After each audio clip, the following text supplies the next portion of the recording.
Voltando agora do intervalo, o contrato de parceria público-privada, ele é uma modalidade de contrato administrativo e o artigo 2º da Lei 11.079, que é a lei que trata dessa modalidade, diz o seguinte: parceria público-privada é o contrato administrativo de concessão na modalidade patrocinada ou administrativa. No início da aula, eu disse para você que os contratos de concessão, eles são separados, né, como concessão geral, né, ou concessão, todas aquelas que a gente estudou agora, ou aquelas especiais. E as PPPs são, então, consideradas de uma forma específica ou especial. Então, nós temos um contrato aqui que ele tem normas totalmente diferentes daquelas que a gente já estudou, muitas delas diferentes, você vai ver por quê.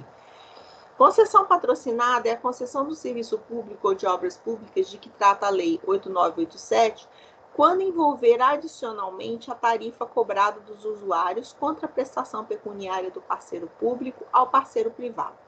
Então, você pode ter uma PPP de serviço público ou até mesmo de obra pública, e que a grande diferença dela é o seguinte: enquanto num contrato de concessão, né, igual um contrato de concessão de serviço público, que é aquele transporte coletivo que eu falei para você, quem remunera somos nós, usuários, através de tarifa, ou no contrato de obra pública, pegando aquele exemplo da Eco 101, quem remunera somos nós através do pedágio, que também é uma tarifa. Na concessão patrocinada, tá? Na concessão patrocinada, nós temos uma diferença aqui. Nesse caso, além da tarifa que é cobrada dos usuários, tanto no pedágio como no transporte público municipal, o poder público também entra com uma parte em dinheiro. Ele também remunera com dinheiro. Então, não é só o pagamento desse contrato, ele não, de remuneração, ele não vem só através da cobrança de tarifa. Então, o usuário paga a tarifa e o poder público entra com parte em dinheiro. É por isso que ele chama de parceria público-privada. Por que público-privada? Porque parte de dinheiro público, patrocinado por dinheiro público, e parte por nós particulares que estamos usando daquele serviço ou usufruindo daquela obra, tá? Por isso que se chama PPP. E a outra forma de concessão, tá? Então, nós temos aí, dentro das PPPs, dentro das parcerias público-privadas, nós temos duas espécies. Dentro das parcerias, então, nós temos duas espécies. Uma é a patrocinada, que eu acabei de explicar para vocês, e a outra é a concessão administrativa. A concessão administrativa é o contrato de prestação de serviços em que a administração seja usuária, direta ou indireta, ainda que envolva execução de obra ou fornecimento de instalação de bens. Repare, na concessão administrativa, quem vai usar aquele serviço ou utilizar-se daquela obra é diretamente a administração pública. Então, por exemplo, a administração pública pode contratar a sua empresa através de um procedimento de licitação para que você construa um hospital público. Repare, ela está contratando você para que você construa um hospital. Quem está pagando isso? Ela, o poder público, está pagando, a administração pública está pagando para você construir. E pode ser que depois que você construa, ela ainda te contrate para administrar aquele hospital. Então, você pode estar diante de uma concessão administrativa em que, além de construir, de executar a obra, a administração pública ela vai te pagar, talvez, para que você preste um serviço depois da obra construída. Isso é possível, tá? Veja bem, o parágrafo 3º dessa lei fala: não constitui parceria público-privada a concessão comum, assim entendida a concessão de serviços e de obras de que trata a Lei 8987, quando não envolver contraprestação pecuniária do parceiro público ao parceiro privado. Olha, muito simples. O que ele está querendo dizer? Aqueles contratos todos que nós estudamos até agora, contrato de concessão de serviço público, contrato de concessão de obra pública, contrato de obra pública, que é empreiteira e tarefa. Lembra de todos que a gente estudou antes do intervalo? Nenhum deles o poder público entra com dinheiro. Ele patrocina, né? Ele não patrocina, desculpa. Ele só no caso de obra que ele entra com dinheiro. Mas nos contratos de concessão, ele não entra com dinheiro. No de serviço e no de obra pública, ele não entra com dinheiro. Então, o que ele está querendo dizer? Olha, as PPPs, eles são um tipo de concessão, igual aquelas que nós estudamos, de concessão de obra pública e de serviço público, mas com uma diferença. Aqui, o poder público necessariamente entra com parte em dinheiro, então ele é um parceiro. Nas de lá, não. Quem paga através de tarifa somos nós, usuários. Então, essa é a grande diferença. E a lei também fala: é vedada a celebração de contrato de parceria público-privada cujo valor do contrato seja inferior a 10 milhões. Toda vez que tiver um contrato em que o valor é inferior a 10 milhões, não pode ser objeto de parceria público-privada. Muitas obras desatualizadas, você tem que tomar muito cuidado com isso. Inclusive, essa apostila que eu estou passando aqui na tela agora para vocês, ela traz também um valor desatualizado de 20 milhões, mas não essa, porque essa alteração foi dada pela Lei 13.529 no ano de 2017, que reduziu esse valor para 10 milhões. Então, um contrato, ele não pode ser inferior a 10 milhões para ser um contrato de parceria público-privada. Ou seja, para ser considerado um contrato de parceria público-privada, tem que ser acima de 10 milhões e o período de prestação de serviço não pode ser inferior a 5 anos. Tem que ser um contrato de longo prazo, de mais de 5 anos. E que tenha como único objeto o fornecimento de mão de obra, fornecimento e instalação de equipamentos ou execução de obra pública. Por quê? Porque se for fornecimento de mão de obra, fornecimento e instalação de equipamento ou execução de obra pública, cai lá naqueles contratos que a gente estudou antes do intervalo, que é aquele, a execução de obra pública é aquele lá, que nós estudamos de empreiteira, empreitada e tarefa, e o fornecimento e instalação de equipamentos também entra naqueles de fornecimento que nós estudamos antes do intervalo. Então, se ele for só fornecimento de mão de obra, só instalação de equipamento ou só execução de mão de obra, ele não é PPP, ele é aqueles outros tipos de contrato que nós estudamos antes do intervalo. Tá certo? Bom, vamos voltar lá na apostila agora. Vou tentar compartilhar ela com vocês agora. Eu saio do compartilhamento da lei. Vamos ver se vai dar certo agora. E vou compartilhar com você agora a apostila. Vê se aparece para você. Apareceu? A apostila agora? Sim? Amores, apareceu a apostila aí na tela? E professora, positivo, para mim aqui tá a apostila. Então tá, então vou continuar. Apareceu. Tá, joia. Então, grande parte disso que já está aqui só lendo para vocês, eu já acabei de falar. O artigo 2º fala que a parceria público-privada é um contrato administrativo de concessão na modalidade patrocinada ou administrativa. Já expliquei a diferença de um para o outro. Ela é uma concessão em regime especial, porque ela tem diferenças para aquelas modalidades que a gente estudou antes, né? Que estão na Lei 8.987. E o parágrafo 3º do artigo 2º fala que não constitui, também já falei isso para vocês, parceria público-privada a concessão comum, entendida a concessão de serviços ou de obras. Por quê? Quando não envolver contraprestação pecuniária. Se não entrou dinheiro público do parceiro público, que é a administração pública, se não tem contraprestação pecuniária do ente público, não é PPP. PPP é parceria público-privada. É o poder público entrando com dinheiro e a administração pública entrando com dinheiro e o particular entrando com dinheiro, né? Não existe PPP se a remuneração é só por tarifa. Como é o caso do pedágio, como é o caso da passagem de ônibus. Aí não é PPP, né? Então, a própria diferença é essa que eu acabei de explicar. Já falei, nem vou ler de novo, porque eu já falei isso, está na tela.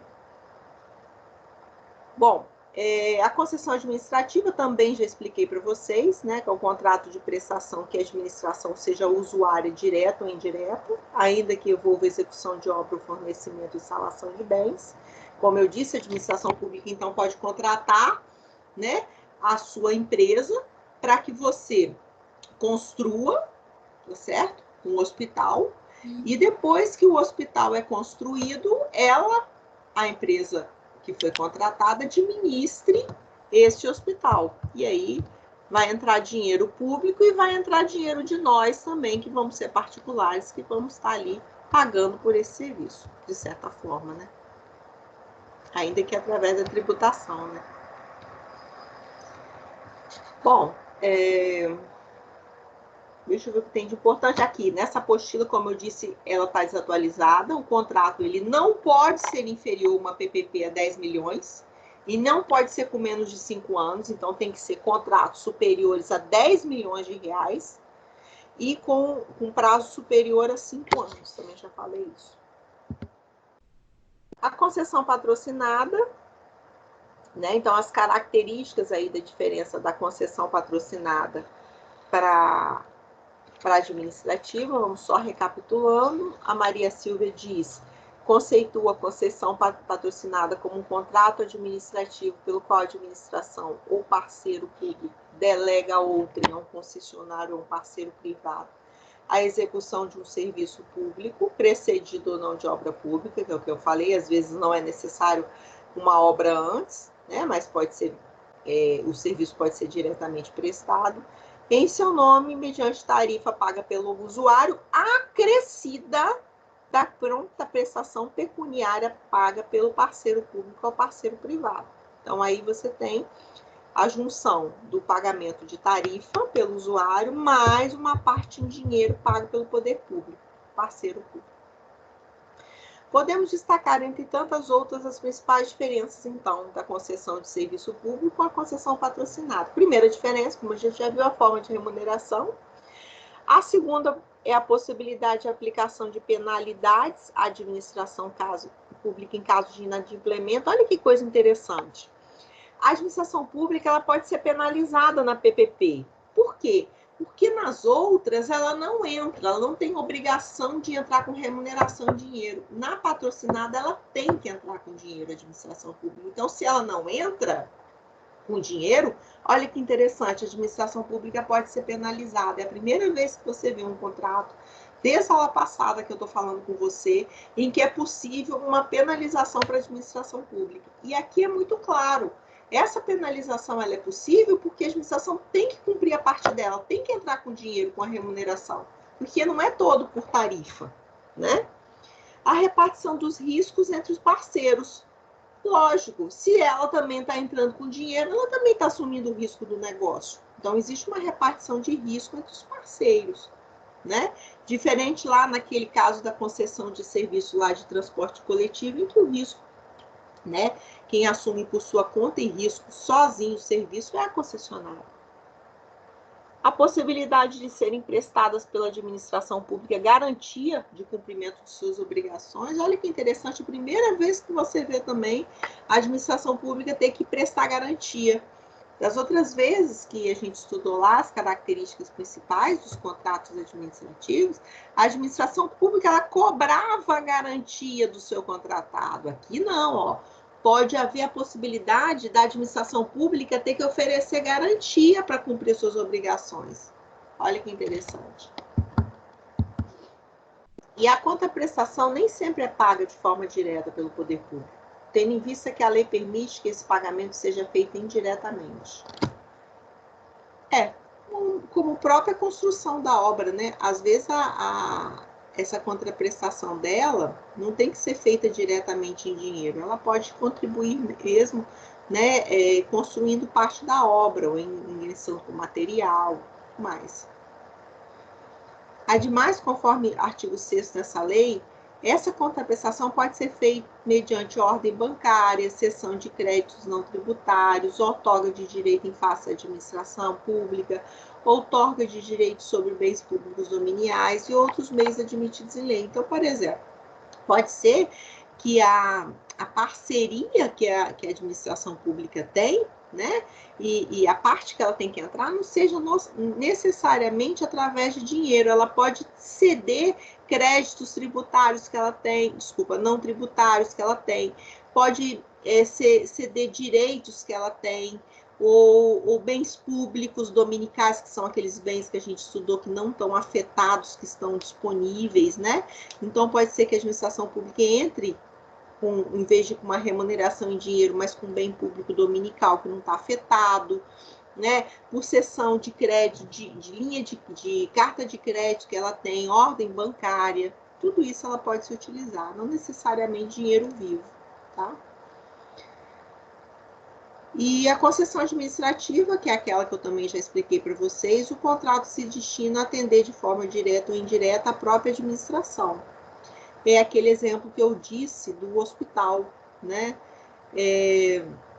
Olha que interessante. Essa modalidade também pode ser utilizada para a concessão de obra pública e de serviços. A única forma de remuneração é a contraprestação paga pela administração, vez que não existe a figura da tarifa. Não existe a figura da tarifa, por exemplo, na construção de um hospital. Vamos pensar que o HGL fosse construído através de uma concessão patrocinada. Um exemplo. Vamos supor que o município tivesse contratado, através de um procedimento licitatório, a empresa ganhadora foi construir aquela obra pública. E depois, vamos supor que o município falasse assim, olha, depois de construído e finalizado, a sua empresa, uma empresa que você indicar, vai administrar o hospital, vai cuidar de toda a parte de administração. O poder público não vai pôr a mão no dinheiro público, vocês vão administrar. Veja bem, nenhum de nós que é usuário no hospital público paga para usar o serviço público, né? A gente não paga. Então, não tem a tarifa ali. Quem vai pagar é o poder público, aquela empresa contratada, tá? Para construir a obra e administrar, no exemplo que eu dei. Convênio, consórcio e terceirização. Não é uma modalidade de contrato. Convênio não é uma modalidade de contrato administrativo. Ele é conceituado como uma forma de ajuste entre o poder público e entidades privadas ou públicas para a realização de objetivos de interesse comum mediante colaboração. Olha só.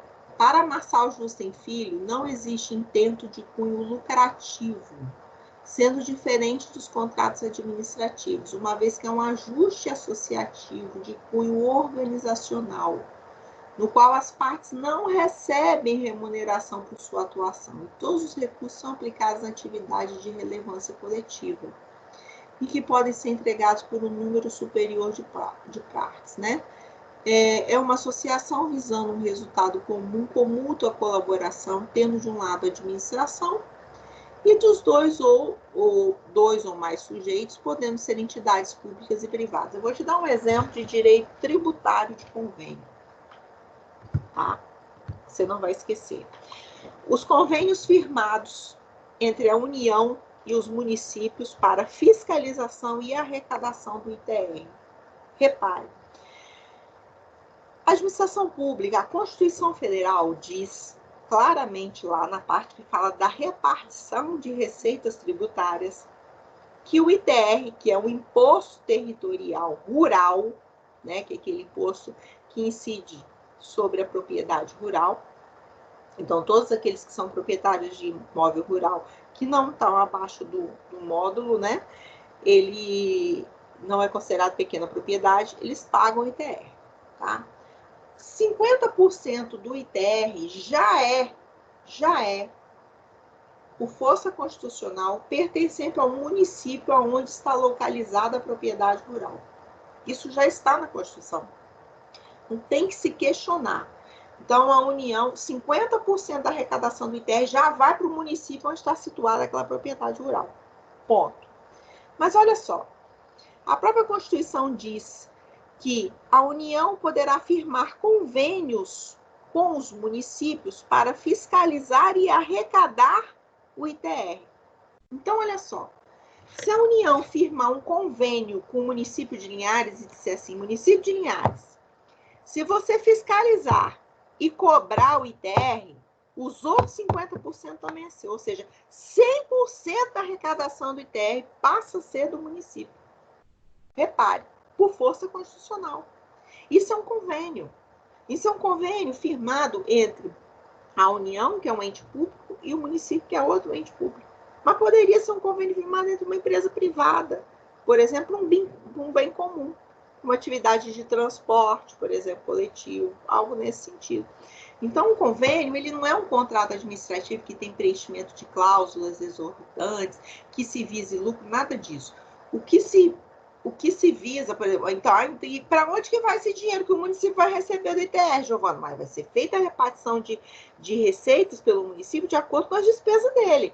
Imposto, não vou entrar nesse mérito, que isso é direito tributário, mas imposto é um tributo que ele não é vinculado nem a órgão, nem a fundo, nem a despesa. Quando isso entra no cofre público, no cofre daquele ente público, é o gestor que administra para onde esse dinheiro vai. Vai para a segurança, vai para a saúde, vai para onde? Vai para a escola? Para onde vai? Não é vinculado. Tá? Imposto é um tributo não vinculado, não vou entrar nesse mérito. Mas então, o município vai gerir, né, utilizando também desse dinheiro do ITR. Então, o ITR, 50% já é do município. Mas se ele firmar um convênio com a União, aí sim.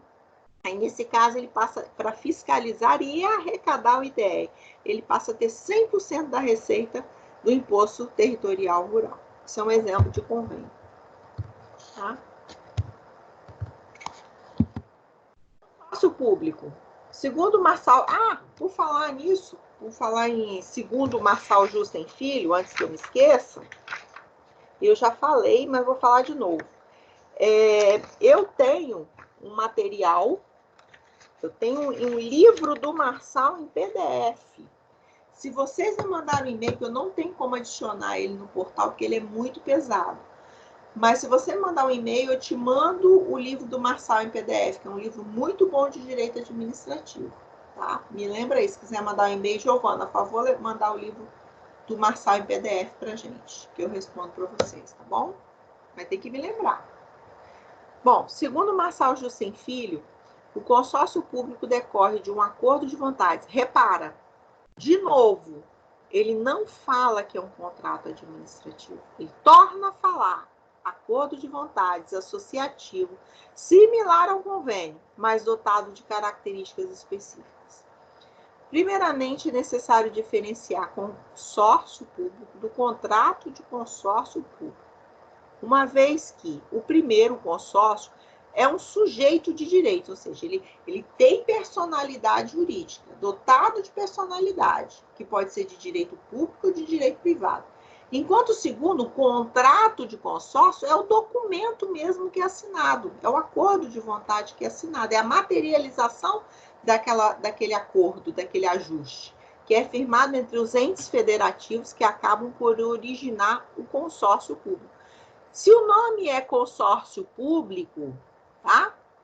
É porque ele é formado por um ente da administração, direta ou indireta.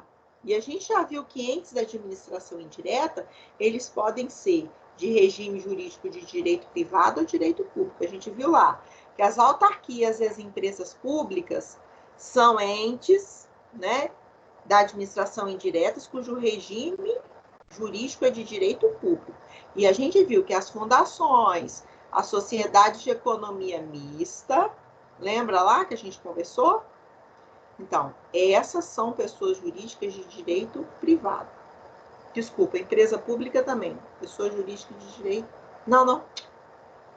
Oh, meu Deus. Empresa pública, pessoa jurídica de direito público. Sociedade de economia mista, pessoa jurídica de direito privado. Tá? É o efeito aqui da anestesia. Eu acho que meu dente está passando, está me deixando assim, dispersa. Bom, seguindo. Então, veja bem. No consórcio público, você tem aí uma pessoa jurídica de direito público ou de direito privado, mas necessariamente um ente público, né? Entes federativos que acabam por originar um consórcio público. Então, o consórcio é a pessoa, né, dotada ali de personalidade jurídica. E o contrato de consórcio é o documento que se assina, o ajuste. O consórcio público, como visto, pode ser de direito público ou de direito privado. Quando constituído como direito público, integra a administração indireta dos entes associados, que é o que eu falei. Enquanto constituído como direito privado, assume a natureza de uma associação privada, sem fins econômicos. No caso de... É muito comum você falar consórcio público de transporte público municipal, né? Como a gente vê aqui os Transcol e tudo mais. No caso de revertir de personalidade jurídica de direito privado, ele observará as normas de direito público no que concerne à licitação. Não importa se ele é formado, né, se ele passa a ter uma personalidade de direito privado. Ainda que ele tenha uma personalidade de direito privado, a forma de contratação vai ser através de licitação. Celebração de contratos, prestação de contas e admissão de pessoal, aí sim, vai ser através da CLT. Já não vai precisar se fazer concurso público para contratar funcionário, né? Vai valer a CLT, tá? A admissão de pessoal, então, vai ser através das normas de direito privado de CLT, não tem concurso público, né? Mas a necessidade de licitação e a celebração de contrato, a prestação de contas, aí sim, vai ser como a gente estudou até agora em direito público, tá bom? Por quê, gente? Porque tem dinheiro público, né? Então, em um primeiro momento, é possível acreditar que o consórcio é semelhante ao convênio, mas vamos destacar algumas importantes diferenças? Vamos lá. O contrato de consórcio, então, visa organizar uma estrutura de bens e pessoas. No convênio, estabelece uma cooperação precária. No contrato de consórcio, gera um novo sujeito de direito, que se chama consórcio público, que é titular de direitos e obrigações em nome próprio. No convênio, não. Lembra da história lá da atuação conjunta da União e do município na arrecadação e fiscalização? É só uma atuação conjunta, não gera nenhum novo, não cria-se ninguém, nenhum novo sujeito de direitos. No contrato de consórcio público, existem requisitos formais que são mais exacerbados para sua formalização, como a necessidade de autorização de lei de cada um dos entes associados. Não necessita, no convênio, necessariamente de autorização legislativa. No exemplo que eu dei para vocês, por força da própria Constituição, não precisa nenhuma outra lei ordinária para disciplinar aquilo que já está lá. A Constituição já permite o convênio por, tá? No contrato de consórcio público, você tem apenas entes federativos, né? União, estados, né? Municípios.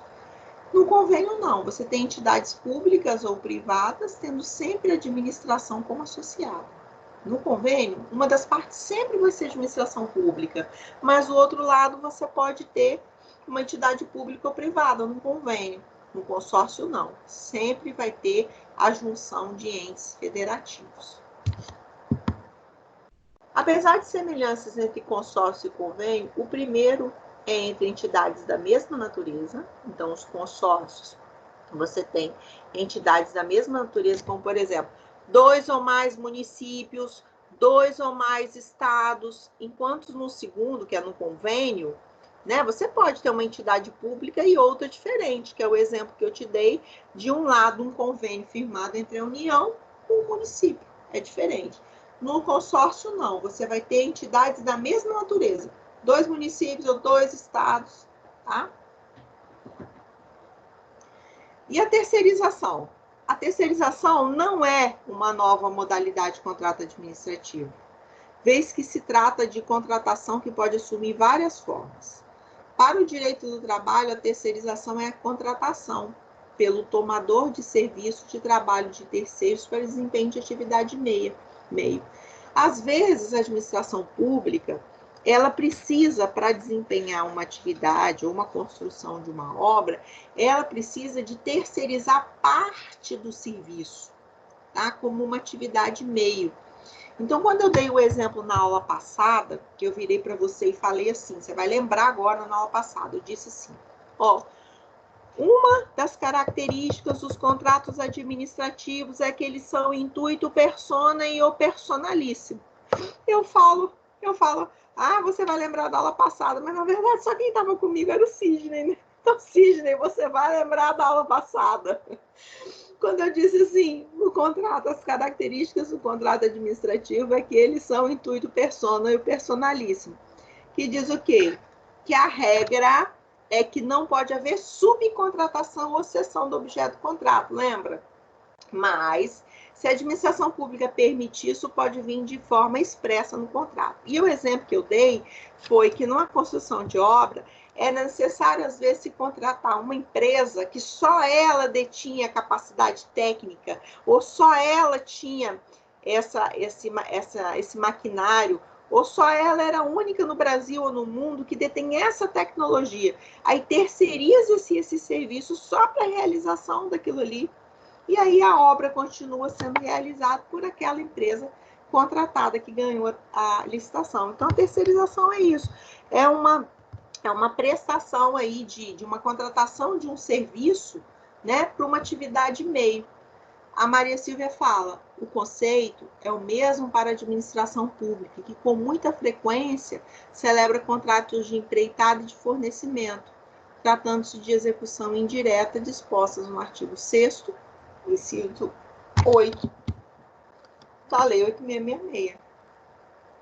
Segundo a Maria Silvia ainda, cada vez que a administração recorre a terceiros para execução de tarefas que ela mesma poderia executar, ela está terceirizando. A regra é que a administração pública não responde subsidiariamente pelas obrigações trabalhistas, em caso de inadimplemento do contratado, desde que não tenha havido omissão ou falha na fiscalização. Então, olha só, nesses contratos que ela assina, né, de terceirização, a regra é que a administração pública não tem responsabilidade subsidiária pelos atos que são praticados por esse terceirizado, salvo se houve omissão ou falha na fiscalização. Então, se ficar comprovado que a administração, porque ela tem, mesmo nos contratos de terceirização, a administração pública tem que fiscalizar. Se ela foi omissa e não fiscalizou, aí ela não tinha responsabilidade, ela passa a ter agora. Tá?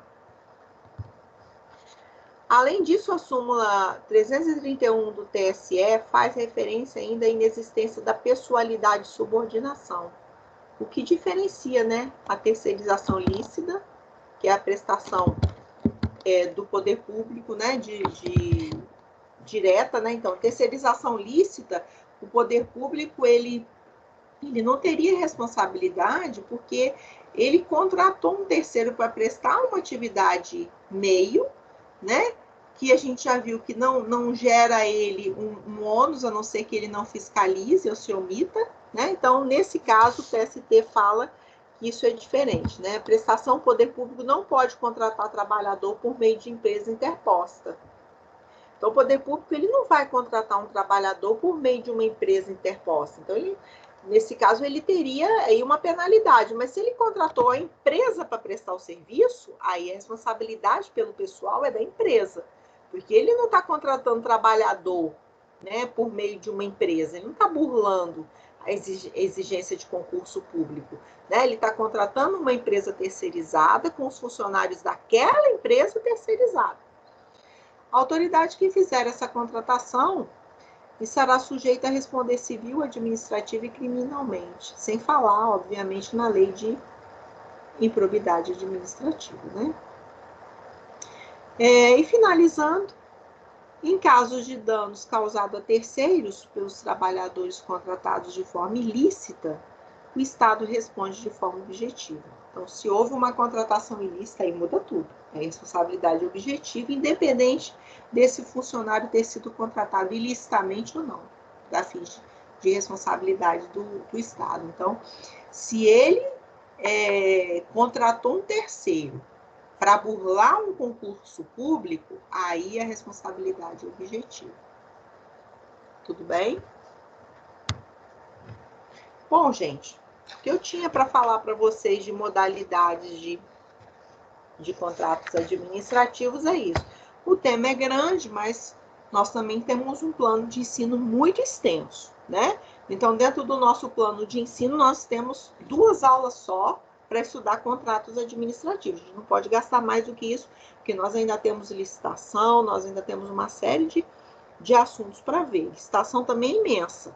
Provavelmente nós vamos ficar aí umas 2 aulas em licitação, tá? Então, veja bem, você tem uma apostila lá, na pré-aula do Encontro 11, uma apostila muito boa que eu coloquei lá em PDF para você. Você tem essa lei 11.079 para você ler, a lei 8987 de 95, que é a lei de concessão de serviço público, para você ler, tá? E eu quero que você dê uma atenção a isso, tá? Essas modalidades de contratos. Se vocês não tiverem nenhuma dúvida, eu vou encerrando por aqui. Samara, Sidney, RL é quem, hein? RL, que só aparece as iniciais aí para mim.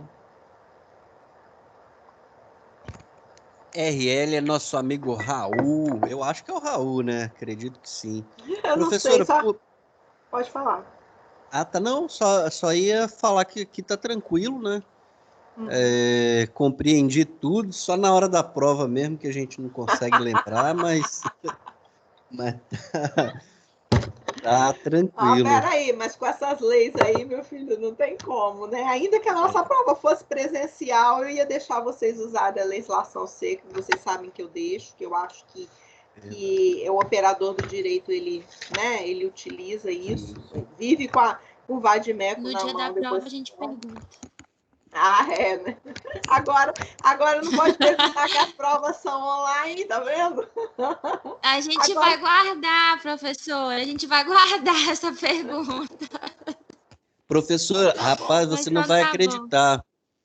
Eu consegui tirar 900 pontos na prova, fazendo no computador, dentro de casa, sozinho, com tudo aqui à minha disposição, internet, vadimeco, e ainda não... Você acha ruim? Não tirei o 1000. Você acha ruim? Não, você não tirou o 1000, porque com certeza você não colou a pergunta no Google e achou a resposta, né? Se você tivesse feito isso, você teria tirado 1000, mas você não deve ter feito isso. Você deve ter tentado responder realmente as questões. E eu não acho ruim, não. Eu acho muito bom, assim. Alguma coisa pode ter passado aí, alguma falta de atenção sua. Você é um aluno presente, você está aqui em todas as aulas, você participa. Com certeza foi falta de atenção. Mas olha, gente, direito administrativo não é uma disciplina fácil, não é uma disciplina assim tão gostosa de se estudar como penal, né, como civil. E na faculdade a gente fala que quando a gente está estudando direito, a gente namora com penal e casa com civil, né? E acaba você... Hoje em dia essa realidade mudou. Na minha época, no ano de 2000, se militava menos na área penal, agora está muito mais.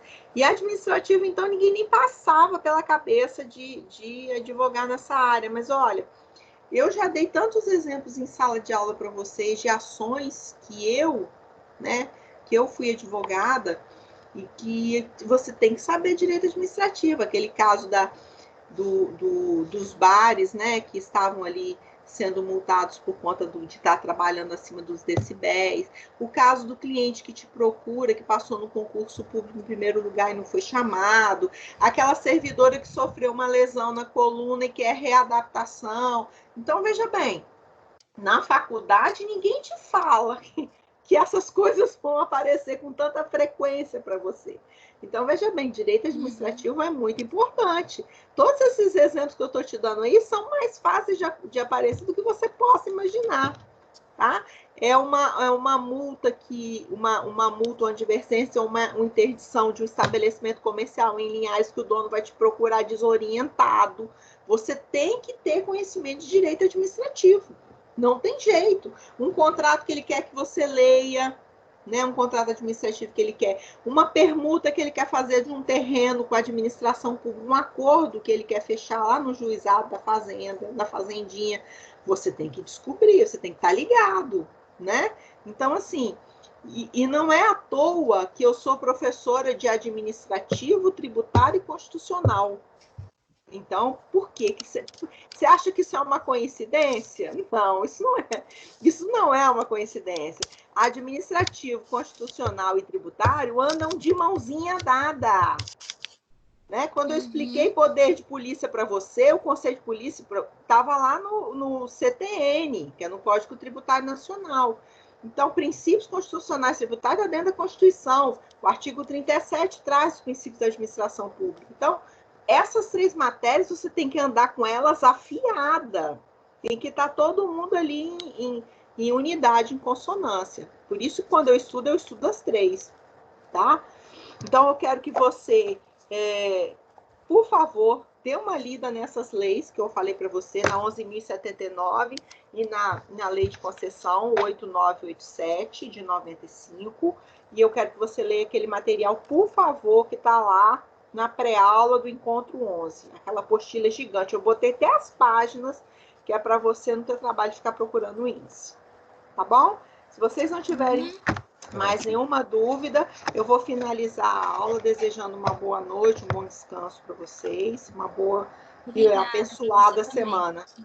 Feliz por você estar aqui hoje, viu, Samara? Some não. RL. Porque eu estava lá em Conceição da Barra e lá eu não tenho notebook. Aí eu voltei a trabalhar agora e eu vou estar aqui agora. Então tá bom. Feliz por você estar aqui. RL, que eu não sei se é Raul. Feliz também de você estar aqui, viu? Gente, some não. E chama os colegas para participar da aula. Fiquem com Deus. Tá bom. Beijão. Até semana que vem. Falou, professora. Obrigada. Um abraço e melhoras aí no dente. Obrigada. Ao dente do juízo. Tchau. Aí, tchau. Tchau.